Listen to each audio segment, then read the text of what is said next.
2024ನೇ ಸಾಲಿನ NEET UG ಪರೀಕ್ಷೆ ಫಲಿತಾಂಶಗಳಲ್ಲಿ ನಡೆದಿರುವ ಹಗರಣ ತನಿಖೆಯಾಗಬೇಕು. ವಿಜಯನಗರ ಜಿಲ್ಲೆಯ ಹರಪನಹಳ್ಳಿ ತಾಲೂಕು ಹರಪನಹಳ್ಳಿ ಪಟ್ಟಣದಲ್ಲಿ ಅಖಿಲ ಭಾರತ ವಿದ್ಯಾರ್ಥಿ ಸಂಘ ಎಐಎಸ್ಎ ಕಳೆದ 3 ದಶಕಗಳಿಂದ ವಿದ್ಯಾರ್ಥಿಗಳ ಹಕ್ಕುಗಳಿಗಾಗಿ ಹೋರಾಟವನ್ನು ನಡೆಸುತ್ತಿದ್ದು, ಜೂನ್ 4ರಂದು ಪ್ರಕಟಿಸಲಾದ ಎನ್ಇಇಟಿ ಯುಜಿ 2024 ಪ್ರವೇಶಾರ್ಥಿ ಪರೀಕ್ಷೆಯ ಫಲಿತಾಂಶವು ಆಘಾತಕಾರಿಯಾಗಿರುವುದು ಹಾಗೂ ಖಾಸಗಿ ಕೋಚಿಂಗ್ ಸೆಂಟರ್ಗಳ ಮತ್ತು ನ್ಯಾಷನಲ್ ಟೆಸ್ಟಿಂಗ್ ಏಜೆನ್ಸಿ ಎನ್ಟಿಎ ಭ್ರಷ್ಟಾಚಾರ ಹೊರಬಂದಿರುವುದು ಸರಿಯಷ್ಟೇ.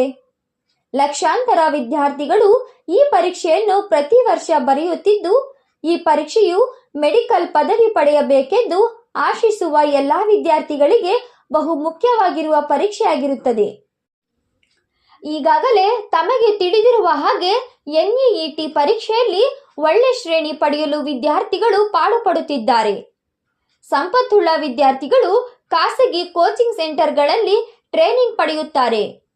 ಇಂತಹ ಕೋಚಿಂಗ್ ಸೆಂಟರ್ಗಳಲ್ಲಿ ಮಾನಸಿಕ ಒತ್ತಡಗಳಿಗೊಳಗಾದವರು ಆತ್ಮಹತ್ಯೆಗೀಡಾಗುತ್ತಿದ್ದಾರೆ. ಕೋಚಿಂಗ್ ಪಡೆಯಲು ಸಾಧ್ಯವಾಗದವರು ಒಳ್ಳೆಯ ಶ್ರೇಣಿ ಪಡೆಯಲು ಅತಿ ಸಾಹಸ ಪಡುತ್ತಾರೆ. ಈ ಪರೀಕ್ಷೆಯಲ್ಲಿ ತೇರ್ಗಡೆಯಾಗದ ವಿದ್ಯಾರ್ಥಿಗಳ ಪೈಕಿ ಹಲವಾರು ಜನ ಆತ್ಮಹತ್ಯೆಗೂ ಒಳಗಾಗಿದ್ದಾರೆ.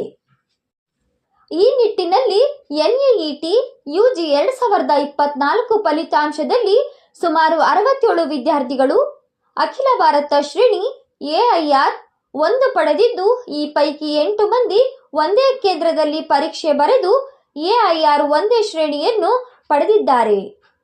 ಎನ್ಟಿಎ ತಮ್ಮ ಮೇಲೆ ಭ್ರಷ್ಟಾಚಾರದ ಆರೋಪಗಳನ್ನು ತಳ್ಳಿಹಾಕಲು ಪ್ರಯತ್ನಿಸುತ್ತಿದೆ. ಆದರೆ ಲಕ್ಷಾಂತರ ವಿದ್ಯಾರ್ಥಿಗಳ ಭವಿಷ್ಯದ ಪ್ರಶ್ನೆಯಾಗಿದೆ. ಎನ್ಟಿಎ ನೀಡಿದ ಗ್ರೇಸ್ ಅಂಕಗಳು ಈಗ ವಿವಾದದ ಸುತ್ತಲಿನ ವಿದ್ಯಾರ್ಥಿಗಳ ಕಳವಳಕ್ಕೆ ಕಾರಣವಾಗಿದೆ. ಹಾಗೆಯೇ ಫಲಿತಾಂಶಗಳನ್ನು ಮೂಲತಃ ಜೂನ್ 14ರಂದು ಘೋಷಿಸಬೇಕಾಗಿತ್ತು. ಎನ್ಇಇಟಿ ಯುಜಿ 2024ರ ಪ್ರಶ್ನಾವಳಿಯ ಕುರಿತು ಹಲವು ವಿದ್ಯಾರ್ಥಿಗಳು ಸುಪ್ರೀಂ ಕೋರ್ಟ್ ಅಲ್ಲಿ ಪ್ರಕರಣವನ್ನು ದಾಖಲಿಸಿದ್ದು, ಅದರಲ್ಲಿ ತೀರ್ಪು ಇನ್ನೂ ಸಹ ನೀಡಿರುವುದಿಲ್ಲ. ಪ್ರಕರಣವು ನಡೆಯುತ್ತಿರುವಾಗಲೇ 10 ದಿನ ಮುಂಚೆ ಫಲಿತಾಂಶವನ್ನು ಪ್ರಕಟಿಸಿದ್ದು ಏಕೆ? ಅದು ಲೋಕಸಭೆ ಚುನಾವಣೆ ಫಲಿತಾಂಶದ ದಿನವೇ ಎನ್ಇಇಟಿ ಫಲಿತಾಂಶವನ್ನು ಪ್ರಕಟಿಸಿರುವುದು ಪರೀಕ್ಷೆಯಲ್ಲಿ ಹೊರಬಂದ ಗೊಂದಲ ಹಾಗೂ ವಿವಾದಗಳನ್ನು ಮುಚ್ಚಿ ಹಾಕಬೇಕೆಂಬ ಕಾರಣಕ್ಕೆ ಈ ರೀತಿ ಮಾಡಲಾಗಿದೆ ಎಂಬ ಸಂದೇಹವನ್ನು ಎನ್ಇಇಟಿ ಅಭ್ಯರ್ಥಿಗಳಲ್ಲಿ ಮೂಡಿರುತ್ತದೆ. ಈ ಕಾರಣದಿಂದಾಗಿ ನಮ್ಮ ಸಂಘದ ವತಿಯಿಂದ ಈ ಕೆಳಗಿನ ಹಕ್ಕೊತ್ತಾಯಗಳನ್ನು ನಿಮ್ಮ ಮುಂದಿಡುತ್ತಿದ್ದೇವೆ.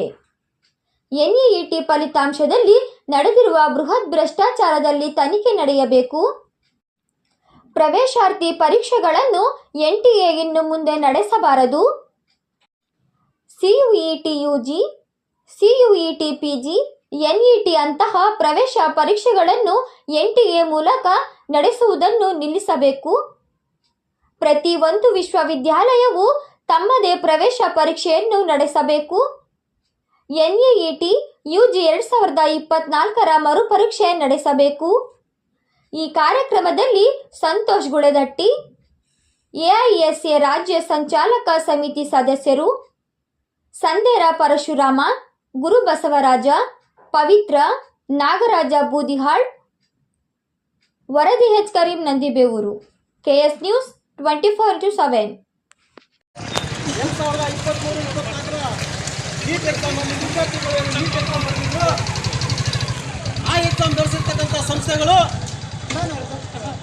ಎಲ್ಲ ಗೋಲ್ಮಾಲ್ ಮಾಡಿ ಲಂಚ ಪಡೆದು ವಿದ್ಯಾರ್ಥಿಗಳಿಗೆ ಅವರಿಗೆ ಬೇಕಾಬಿಟ್ಟಿ ಬಂದಿರತಕ್ಕಂಥ ರ್ಯಾಂಕ್ಗಳನ್ನು ಪಡೆದು ನ್ಯಾಯಯುತವಾಗಿ ನಿಯತ್ತಾಗಿ ಓದಿ ಬರ್ತಕ್ಕಂಥ ವಿದ್ಯಾರ್ಥಿಗಳಿಗೆ ಅಲ್ಲಿ ಮೋಸ ಆಗಿದೆ. ಇವರ ತಪ್ಪನ್ನು ತೋರಿಸ್ಕೊಳ್ಳಿಲ್ಲ ಬಿಚ್ಚಲಿಕ್ಕೆ ಏನು ಎಂಟು ಎಲೆಕ್ಷನ್ ರಿಸಲ್ಟ್ ಬಿಡ್ತಾರೆ. ಆ ಟೈಮಲ್ಲಿ ಈ ರಿಸಲ್ಟನ್ನು ಬಿಟ್ಟು ಮರೆಮಾಚಲಿಕ್ಕೆ ಪ್ರಯತ್ನ ಮಾಡಿರ್ತಾರೆ. ಇಲ್ಲಿ ವಿದ್ಯಾರ್ಥಿಗಳು ವರ್ಷಾನುಗಟ್ಟಲೆ ಕಷ್ಟಪಟ್ಟು ತಂದೆ ತಾಯಿಗಳು ಕೂಲಿ ನಾಲಿ ಮಾಡಿ ಓದಿಸಿ ಅವರನ್ನು ಎಕ್ಸಾಮ್ ಮಾಡಲಿಕ್ಕೆ ಬಿಟ್ಟಿರ್ತಾರೆ. ಆದರೆ ಈ ಅಧಿಕಾರಿಗಳು ಭ್ರಷ್ಟಾಚಾರದ ಆಸೆಗೆ ಈ ಕಿಂಚತ್ತಿನ ಗ್ರಹಚಾರ ದೋಷ, ಆರ್ಥಿಕ ಅಡಚಣೆ, ವ್ಯಾಪಾರದಲ್ಲಿ ನಷ್ಟ, ನಿರುದ್ಯೋಗ, ಸಾಂಸಾರಿಕ ವಿರಸ, ಸ್ತ್ರೀ ಪ್ರೇಮ, ವಶೀಕರಣ, ಬೆಂಬಿಡದ ರೋಗ ರುಜಿನಗಳು, ವಿದೇಶ ಪ್ರಯಾಣ, ಸಕಲ ಸಂಪತ್ತಿದ್ದರೂ ಮನಃಶಾಂತಿಗೆ ಕೊರತೆ. ಹೀಗೆ ಸಮಸ್ಯೆಗಳು ಯಾವುದೇ ಇರಲಿ, ಪರಿಹಾರ